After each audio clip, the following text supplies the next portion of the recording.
Rasulullah Shallallahu Alaihi Wasallam ketika kepada Muaz bin Jabal menasihatkan, janganlah kalian meninggalkan doa ini setiap kali habis salat. Apa doanya? فَأَمَّا الَّذِينَ آمَنُوا فَيَعْلَمُونَ أَنَّهُ الْحَقُّ مِنْ رَبِّهِمْ. Bismillahirrahmanirrahim. Assalamualaikum warahmatullahi wabarakatuh. Kita akan melanjutkan kajian tentang asma wa sifatnya Allah. Para ulama bersepakat makna bismillah yaitu dengan makna ba yang digunakan dengan makna isti'anah, ya. Makanya ada ungkapan Allahu musta'an, Allah yang tempat meminta pertolongan, ya. Atau dalam hadis Nabi ketika menasihatkan kepada Ibnu Abbas, idza sa'alta fas'alillah, idza sta'anta fasta'in billah. Jadi para ulama sudah sangat lazim, terutama apalagi Rasulullah membiasakan menulis surat, dan bahkan dalam hadis Rasulullah terangkat keberkahan suatu kegiatan, satu aktivitas yang tidak dimulai dengannya membaca basmalah, ya. Jadi makna bismillah itu bahkan dalam hadis lain, kalau kita merasa sering merasakan kita sendiri merasa sering lapar, ya, maksudnya sering tidak cukup dengan makanan yang kita santap, maka Rasulullah Shallallahu Alaihi Wasallam mengajarkan bahwa lafaz basmalah itu bisa mencukupkan, ya, makanan yang sedikit dan membuat kita kenyang, ya, dengan tabaruk, ya, dengan mengharapkan berkah tentang ucapan bismillah dengan asma Allah bismillah, maka itu akan menjadi wasilah pertolongan Allah. Termasuk diantaranya yang secara tekstual Nabi katakan bahwa lafaz basmalah, ya, seandainya kalian mengucapkan basmalah itu bisa mencukupkan makanan yang sedikit, ya, bisa memberikan keberkahan pada makanan minuman yang kita makan, ya. Walaupun ulama yang lain bermaknai bahwa makna bismillah itu adalah makna yang musabahah, ya, yang menyertai, artinya kita ingin mengundang Allah berserta kita, dalam artian ketika kita bersama Allah maka turunlah juga sama pertolongannya, rahmatnya, kemudahan, terutama ketika kita beraktivitas yang baik, ya, utamanya lagi menuntut ilmu. Pada kesempatan ini kita berharap majelis kita menjadi majelis yang juga menjadi wasilah ampunan, ya, karena tidak ada satupun yang hadir di antara kita, termasuk saya pribadi, yang tidak terlepas dari kesalahan dan dosa pada Allah Subhanahu wa taala maupun kepada sesama kita. Nah, mudah-mudahan setidaknya kita berharap bahwa dosa-dosa dan khilaf kita kepada Allah diampuni. Makanya dalam satu rangkaian hadis yang panjang, ketika Rasulullah mengatakan bahwa ada malaikat-malaikat khusus yang mencari majelis ilmu, senantiasa mencarinya, ketika bertemu mereka mengepakkan sayapnya, ya, membuka sayapnya, dan jangan dibayangkan sayapnya seperti merpati atau apa gitu, ya, kecap sayap hingga langit dunia, ya. Terus mereka sambil saling memanggil dan mengepal sayapnya hingga langit ke dunia, dan ditanya oleh Allah.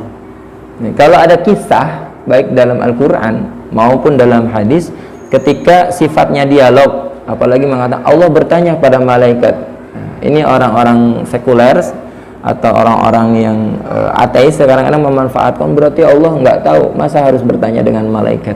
Maknanya tidak demikian, bahwa Allah maha tahu atas segala sesuatu, ya. Allah bertanya saat itu, dari mana kalian pada para malaikat? Kami setelah menghadiri satu majelis ta'lim, ada si fulan disebutkan, sehingga namanya itu disebutkan di hadapan Allah, dan Allah mengumumkan cinta kepadanya karena menghadiri majelis ta'lim. Yang kedua, apa yang mereka mohonkan? Mereka memohon atas ampunan. Makanya salah satu yang disunahkan ketika hadir majelis ta'lim, dalam hati maupun diucapkan, selipkanlah doa-doa, ya. Makanya pengalaman testimonial, ada orang yang walaupun ini bukan jadi niat utama, tapi itu wasilah. Ada yang usahanya maju, ada yang disegerakan bertemu jodoh, ada yang diberikan keturunan, karena salah satunya wasilah mereka memilih tempat atau majlis ta'lim seperti ini di sela-sela dia mendengarkan, ya, menjadi seorang mustami, pendengar, mereka menyelipkan doa-doa, ya, hajat-hajat mereka. Maka salah satu tempat, karena ada dua, ya, ada waktu, ada tempat yang mustajab. Kalau waktu kita sudah sama-sama bahas. Nah, tempat mustajab salah satunya adalah tempat di mana dilakukan adalah majlis ta'lim atau majlis zikir, ya, majlis ilmu. Ya. Ketika itu malaikat juga ditanya, apa yang mereka mohonkan pertolongan, ya, atau perlindungan. Mereka memohon atas surga dan perlindungan atas neraka. Nah itu kalau kita dalam majlis ta'lim, ya, setidaknya berdoa, Allahumma inna nas'aluka ridhaka wal jannah wa na'udzubika min syakhatika wan nar, atau wa na'udzubika minan nar. Itu selalu. Jadi kalau kita majlis ta'lim, kalau yang sudah tahu, bawa buku catatan sama komat kamit, ya, komat kamit. Ya, misalnya Rabbi habli minas sholihin, Rabbi habli min ladunka dzurriyyatan thayyibah, minta keturunan yang baik. Ustaz, saya nggak mau nambah anak, nggak apa-apa, ya, agar diberikan anak-anak kita anak-anak yang jadi yang soleh, yang soleh. Demikian hadirin sekalian, kali ini tadi diawali dengan basmalah. Kita berharap Allah menolong kita, berikan pemahaman, berikan kesabaran, ya, dijaga matanya dari supaya nggak berat, ya. Kalau di majlis ta'lim biasanya ujiannya ngantuk, ya, ya, berikan pertolongan oleh Allah, dan lebih lagi diberikan pertolongan untuk apa? Untuk bisa mengamalkan ilmu. Oleh karenanya Rasulullah SAW ketika kepada siapa, Muaz bin Jabal, ya, menasihatkan, janganlah kalian meninggalkan doa ini setiap kali habis salat. Apa doanya? Apa doanya? Allahumma a'inni ala dzikrika wa syukrika wa hasni ibadatik. Karena ternyata Bapak, Ibu sekalian, untuk mengamalkan ilmu yang kita telah pelajari, diantaranya ya memohon atas kita bisa dimudahkan untuk berzikir, ya, berzikir kepada Allah, baik itu zikir yang sifatnya lisan maupun zikir yang maknawi, ingat Allah, akan Allah, kebesaran Allah, dan terhalang dari maksiat dan dosa, sehingga terhalang dari maksiat dan dosa dan termotivasi, punya motivasi yang besar untuk melakukan ketaatan kepada Allah Subhanahu wa taala. Ya, saya pernah membahas bahwa salah satu tanda kita selalu senantiasa berzikir, baik itu zikrullah maupun zikrul maut, maka sudah semestinya, seyogyanya, harusnya kita tidak pernah kalah atau tidak pernah mau kalah dengan lelah ketika tidur. Itu salah satu bukti konkret atau bukti nyata atau bahan evaluasi atau indikator bagi diri kita sendiri, seberapa sering dalam satu bulan, atau kita perkecil lagi, seberapa sering dalam satu pekan kita lebih kalah dengan lelah dibandingkan kita benar-benar tertib tuh menjaga adab-adab untuk berzikir ketika mau tidur. Makanya kalau kita bangun tidur, alhamdulillahilladzi ahyana ba'dama amatana, ya. Segala puji bagi Allah yang memberikan kehidupan dan telah menghidupkan saya dari kematian sementara. Nah, coba Pak direnungi, kita pernah diajarkan berwudu sebelum tidur, kita diajarkan apa lagi? Membaca 3 qul, ayat kursi ditiupkan, ya. Setelah berwudunya pun kita diajarkan apa? Asyhadu an la ilaha illallah wahdahu la syarikalah wa asyhadu anna Muhammadan abduhu wa rasuluh. Allahumma ja'alni minat tawabina wa ja'alni minal mutatahhirin. Ya, sebagian menambahkan dengan wa ja'alni min ibadikas shalihin. Tapi pertanyaannya, setiap kali wudu kita pernah atau rutin atau enggak pernah kelewat enggak pernah kelewat enggak membaca doa itu? Pernah kelewat atau sering kelewat? Ya, di antara amal ibadah yang ringan dan sering ditinggalkan itu sekarang ini, terutama sekarang ini, itu adalah doa setelah wudu, menjawab azan, dan doa setelah azan. Itu Bapak. Itu fadilahnya, keutamaannya besar. Ya, bahkan seorang ulama mengatakan kalau ada orang yang mengabaikan suara azan, apalagi melakukan aktivitas yang penuh kegaduhan tanpa menjawabnya, itu bisa besar kemungkinannya menemui ajal yang su'ul khotimah. Naudzubillah. Ya, makanya kita perhatikan tuh amal-amal kecil. Ya. Ketika kita selesai wudu, maka akan dibersihkan dari dosa-dosa. Ya. Apalagi sampai bukan cuma berdoa sebenarnya sambil jalan boleh. Asyhadu alla ilaha illallah wa asyhadu anna Muhammadan abduhu rasuluh dan seterusnya doa ba'da wudu. Tapi lebih afdal lagi menghadap kiblat dan mengangkat tangan. Menandakan kita serius benar-benar ingin dibersihkan dari dosa. Ya kan? Allahumma ja'alni minat tawwabina. Ya. Wa ja'alni minal mutatahhirin. Ya. Jadi ahli taubat, jadi orang-orang yang bersih dari dosa dan orang-orang yang mencintai kebersihan. Ya, kebersihan hati. Jadi orang yang suci, yang bersih. Bukan hanya disucikan tapi mencintai kebersihan, bersihan hati. Makanya seorang sahabat melanjutkan ritual itu dengan apa? Bukan yang ahli yang ketika satu saat Rasulullah berkumpul para sahabat diumumkan sebagai ahli surga. Bukan. Ya, setelah itu kan ritual rutinnya. Satu amalan istimewa dia yang dianggap bukan amalan istimewa oleh sahabat yang lain, apa? Memaafkan saudaranya. Karena itu pengejawantahan aplikasi dari doa dia. Dia tuh ingin disucikan oleh Allah dan memiliki jiwa yang bersih, hati yang bersih, badan yang bersih. Dan salah satu penerapannya adalah setiap kali mau tidur itu mengingat dulu aktivitas dia seharian itu dan memaafkan setiap dosa dan kesalahan orang lain. Ya. Bahkan sebenarnya bisa saja kita ngelihat misalnya tiba-tiba orang nyalip dari belakang, tahu-tahu depan mobil kita, depan motor kita, itu kita satu saat bisa menuntut mereka di yaumul akhir. Demikian kita, jangan salah, kita yang suka ngambil hak-hak orang itu seharian penuh kita renungkan, bisa dituntut. Habis berwudu, berdoa, habis itu apa lagi? Salat witir 1 rakaat. Terus apa lagi? Membaca tabarok. Kenapa suratnya yang dibaca tabarok? Nanti ada penjelasan yang lain. Tapi yang jelas ada makna yang salah satunya berhubungan dengan alladzi khalaqal mauta wal hayata liyabluwakum ayyukum ahsanu amala. Mengingat mati lagi. Jadi ternyata kalau kita lihat faedah, salah satu faedah Rasulullah mengajarkan dari semua zikir-zikir sebelum tidur itu mengingatkan kita tentang kematian. Kira-kira nih ada malaikat maut datang ke Pak Edi udah siap belum? Ya, bahkan malaikat maut itu menanyakan atau mendatangi kita itu lebih dari 70 kali sehari. Ya, lebih dari 70 kali sehari untuk mengecek apakah waktunya udah tiba atau belum. Dan itu menandakan bahwa malaikat sendiri nggak tahu hal-hal yang gaib yang Allah simpan, ya, nggak semua atau bahkan tidak ada yang mengetahui hal yang gaib. Yang diketahui malaikat sendiri yang mencabut nyawa, kita nggak tahu siapanya.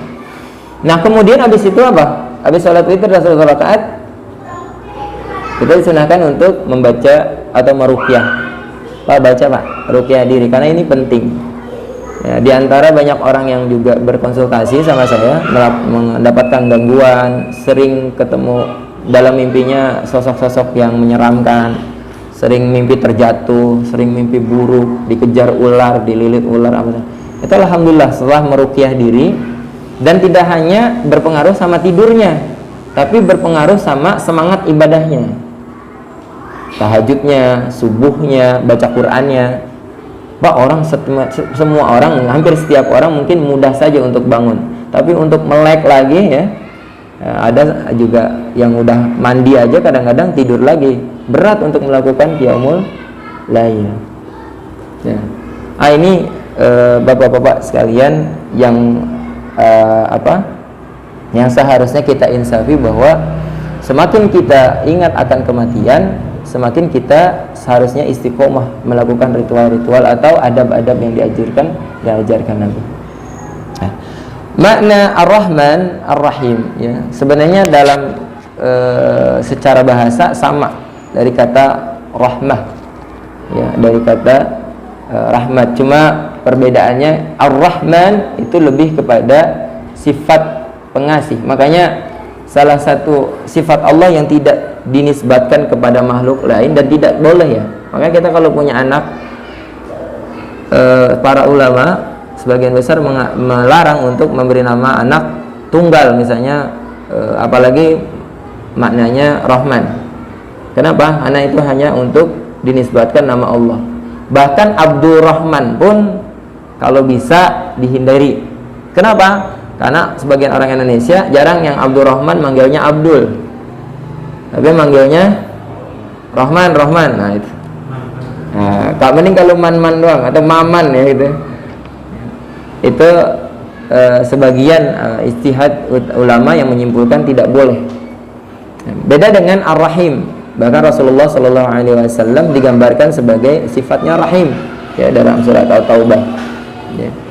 Rasulullah yang sangat rahim kepada umatnya, yang mengkhawatirkan senantiasa bersemangat untuk menjadi jalan hidayah dan senantiasa mengkhawatirkan ya atas segala penderitaan umatnya.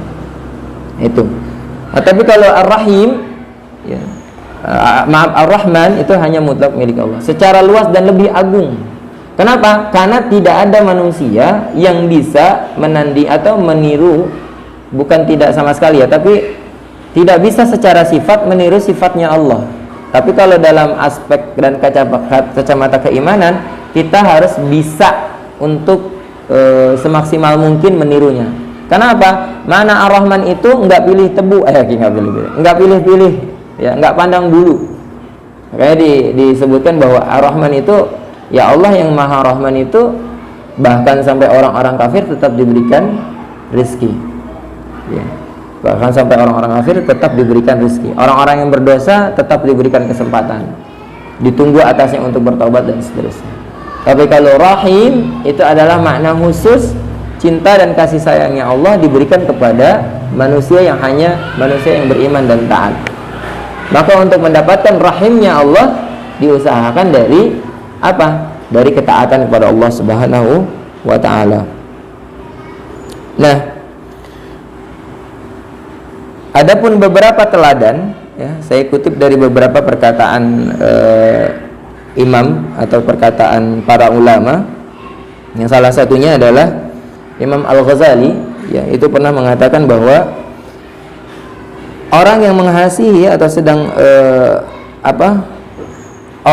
seseorang ketika dia meneladani sifat Allah Rahman itu tetap mau memberikan kesempatan dan mengasihi orang-orang yang sedang lalai atau bermaksiat kepada Allah. Jadi kalau kebanyakan kita mungkin secara naluriah, keinginan kita kalau melihat orang bermaksiat itu emang benci, tapi suka diikuti dengan keinginan swat ngebut gitu ya. Enak ya kalau jatuh saya ngomong lagi, coba lagi. Nah itu ya. Ya kan, kita secara naluriah kadang-kadang spontan seperti itu.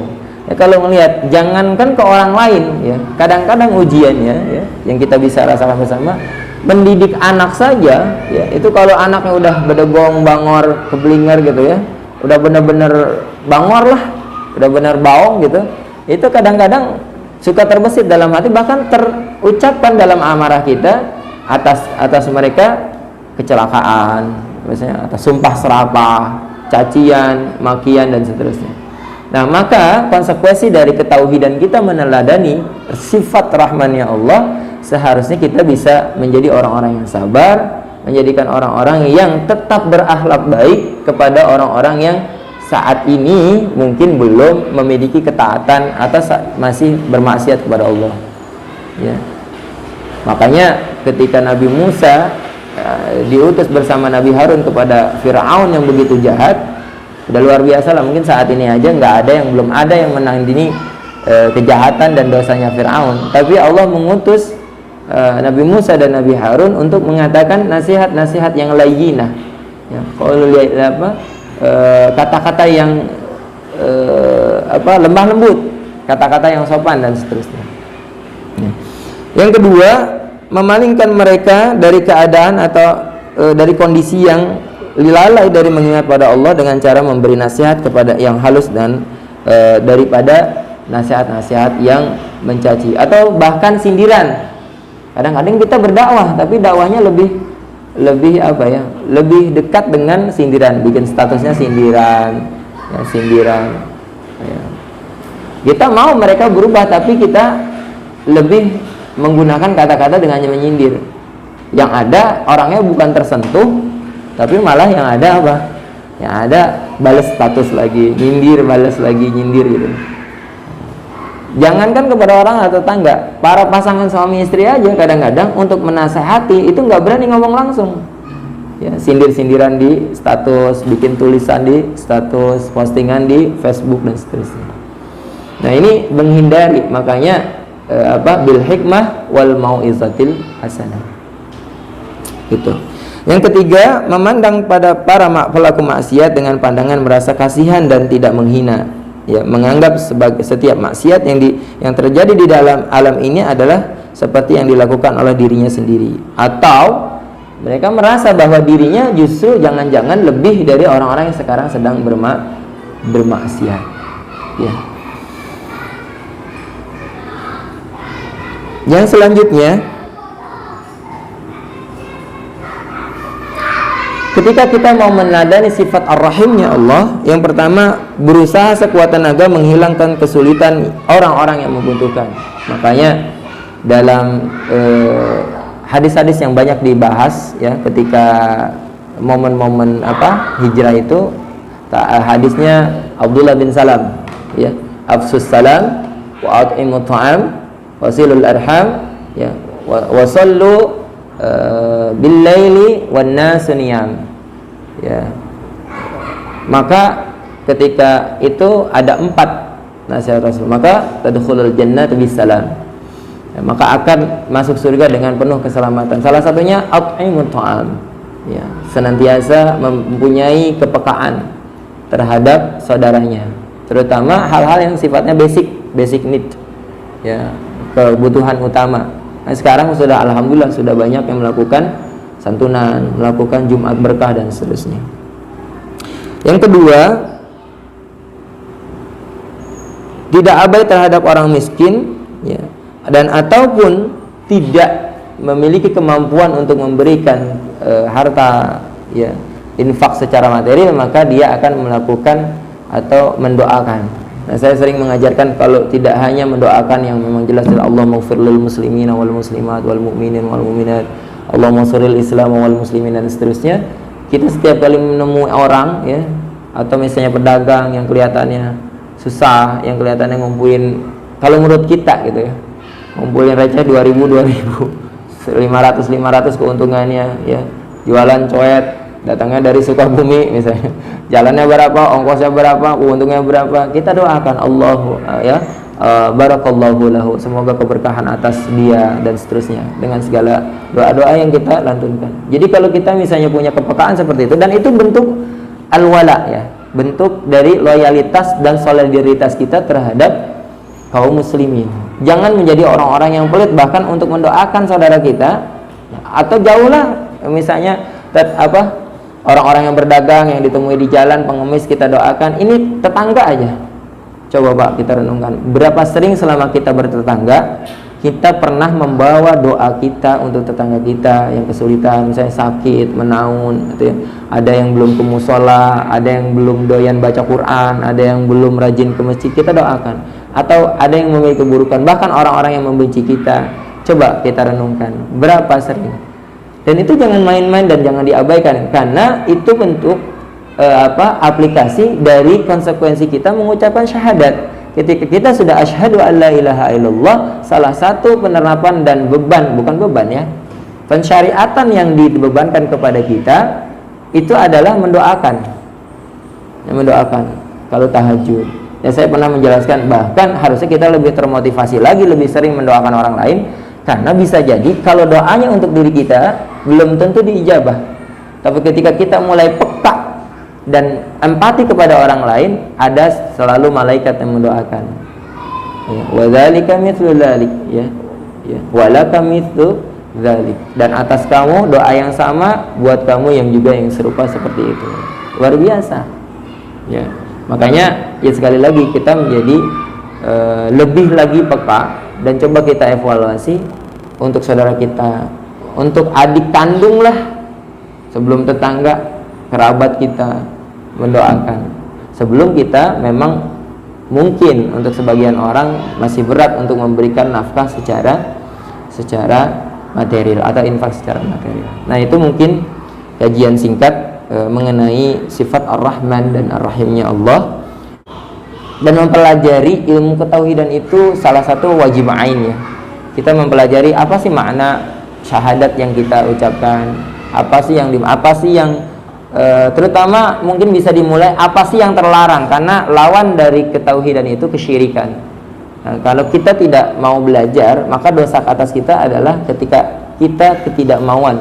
Kalau kita melakukan tidak tahu, nggak berdosa, tapi karena hukumnya wajib ain ya, atas sesuatu yang kalau kita tidak memilikinya maka batal sesuatu itu. Maka seperti halnya wudhu, hukum asalnya sunnah, maka menjadi wajib kalau ketika kita mau melakukan salat wajib misalnya. Sama ilmu tauhid itu salah satu ilmu yang menuntut ilmunya saja wajib ya, terkhusus ilmu tauhid tentang bagaimana. Jangan, karena gini, kenapa kalau kita tidak mengilmui itu secara detail dan secara benar, jangan-jangan ada aktivitas yang kita tidak sadari atau kita tidak ketahui terjerembab dalam kesyirikan yang kita khawatirkan seperti itu. Padahal dosa atau kesyirikan, dosa atas kesyirikan itu adalah salah satu dosa yang tidak terampuni ketika dia meninggal. Sebelum meninggalnya dia belum pernah bertaubat ya. Baik, kalau merujuk dari hadis Nabi ya, hadis Nabi mengatakan bahwa tahajud masna wa masna. Artinya makna secara harfiah itu afdal dilakukan 2 rakaat. Tapi secara maknawiyah bahwa menunjukkan bahwa itu kalau kita bertanyanya mana yang panjang atau yang banyak, maka akan tergantung kondisi kita. Kalau kita misalnya baru awal-awal ya, misalnya awal-awal kita lebih mengejar kepada yang pendek dan sedikit. Terus aja misalnya 2. Kalau kita udah mau ngukur misalnya 2 terus sebulan, 2 bulan, bahkan mungkin kalau perlu setengah tahun atau 1 tahun 2 aja terus 2. Nah, kalau udah merasa sanggup 4 ya 4. Nah kalau sudah sanggup lagi 6, sanggup lagi 8. Itu sarannya ya, walaupun langsung 8 juga boleh. Cuma kalau merujuk dari tujukan hadis Nabi tadi, yang disarankan Nabi yang dimaksud masna secara maknawiyah seperti itu. Akan lebih baik 2-2 15 menit sebelum subuh tapi majeng dibandingkan 8 rakaat tapi seminggu sekali atau sebulan sekali. Demikian. Terus kita merujuk lagi ketika sholat tarawihnya yang dilakukan para sahabat. Ketika ada ijma para sahabat di zamannya Utsman itu melakukan sholat malam atau sholat tarawih saat itu dari 8 rakaat menjadi 20 rakaat. 8 rakaatnya panjang karena kondisi keimanan dan ketahanan fisik sahabat saat itu masih kuat. Nah, maka sahabat berijma bahwa 20 dipecah-pecah supaya banyak istirahat. Bahkan di zamannya Khalifah Umar bin Abdul Aziz itu pernah dilakukan 36 rakaat. Durasinya tetap panjang tapi lebih banyak duduk pendek. Maka kalau simpulannya ya, akan lebih baik mana? Lebih baik kita merujuk dengan standar Nabi yang lebih sering. Walaupun tahajud itu bisa tidak terbatas, yang lebih sering melakukan 11 rakaat dengan witir, maka kita itu yang rujukannya. Terus bagaimana? Tentunya dengan rakaat segitu dan bacaan yang panjang. Kalau bisa kayak Nabi, berapa? 3 juz 6 halaman atau berapa gitu ya. Satu rakaat itu 3 juz itu lebih afdal. Ya, Alhamdulillah ya, itu masya Allah ya. Makanya Nabi sampai bengkak-bengkak ya, masya Allah. Tapi kita memang terharu atas itu dan memang kita sebenarnya dalam makanya kan gini, kalau imam itu kan al yazid wa yanqus, iman yazid wa yanqus, iman naik. Kalau kita imannya naik Pak, jangankan tahajud, kita naik Gojek aja bisa berhenti dulu untuk sholat, ya enggak? Gak apa-apa lah, belum sampai kita udah deg-degan banget, udah khawatir, aduh gak enak banget kayaknya biasa sholat tepat waktu di masjid, lewat masjid azan. Kalau imannya lagi mantap berhenti, nggak apa-apa, belum sampai nih saya bayar full Bang Gojek misalnya, ya nggak? Itu kalau imannya naik. Kalau imannya lagi yankus, lagi turun, lagi berkurang, lagi banyak maksiat misalnya, ya maka jangankan di tengah jalan, di rumah aja entar dulu lah, selonjoran dulu ya, waktu isya kan banyak kan gitu. Nah, artinya apa? Tadi kalau merujuk kepada pertanyaan tersebut, yang paling baik adalah standarnya mengikut kembali ittiba kepada Nabi dengan 11 rakaat, 8 rakaat atau 10 rakaat tarawih, 1 rakaat witir atau 8 rakaat 3. Nah, dengan bacaan yang panjang. Tapi kalau tidak, maka yang paling baik adalah yang membuat kita paling nyaman dengan ibadah itu dan istimrar. Artinya walaupun sedikit tapi terus. Dan mudah-mudahan kita termasuk orang-orang yang berazam nih dari mulai kalau kemarin-kemarin masih suka kelewat, Pak, azamkan kalau ibadah itu tanda kutip ya, nggak dipaksain, nggak dapat, nggak akan dapat. Sama kayak kita dulu, nggak akan mungkin bisa saja nggak bisa bangun pagi kalau kita nggak kerja atau nggak sekolah. Awalnya gimana? Dipaksa. Itu untuk dunia. Nah, harusnya kita punya motivasi lebih, gali kembali keutamaan tentang sholat tahajud. Ya, yang di situ banyak keutamaannya supaya motivasi dan semangat kita kuat. Nah, sama kayak santri nih, awal susah. Saya bilang nggak usah pakai alarm. Kalau alarm. Saya bilang doa dengan yakin, mohon sama Allah, saya pengen tahajud. Alhamdulillah, mereka termasuk orang yang punya testimonial bahwa berdoa dengan keyakinan penuh sama Allah dibangunin, Pak. Bahkan kadang-kadang kalau saya capek gitu, kalau habis keliling ke Bogor kemana, mereka yang bangun duluan.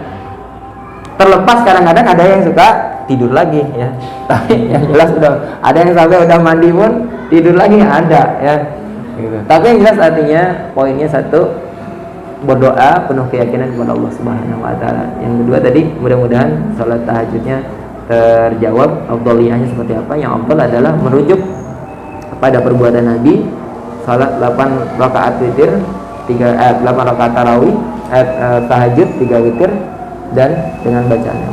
Kalau punya 1 juz, semalam 1 juz, atau hafalannya misalnya udah banyak, semalam 1 juz boleh. Itu pas lah. Berarti berapa? 2 lembar 1 rakaat. Kalau 11 rakaat kira-kira 2 lembaran per rakaat. Ya? Sambil dibaca boleh. Kalau bisa beli standing. Bikin standing di depan boleh. Tapi kalau sebenarnya kesannya sebagian orang nggak khusyuk dan sebagainya, tapi itu boleh. Dan tapi setiap orang beda-beda ya. Setiap orang malah nggak enak lah. Karena gini, nanti tahajud itu akan membekas dengan jiwa kita. Ya, demikian apa yang kita sampaikan pada kesempatan malam hari ini, mudah-mudahan bermanfaat, menjadi ilmu yang bermanfaat bagi kita semua. Subhanakallahumma wa bihamdika, asyhadu an la ilaha illa anta, astaghfiruka wa atubu ilaik. Assalamualaikum warahmatullahi wabarakatuh. ثم يميتكم ثم يحييكم ثم إليه ترجعون.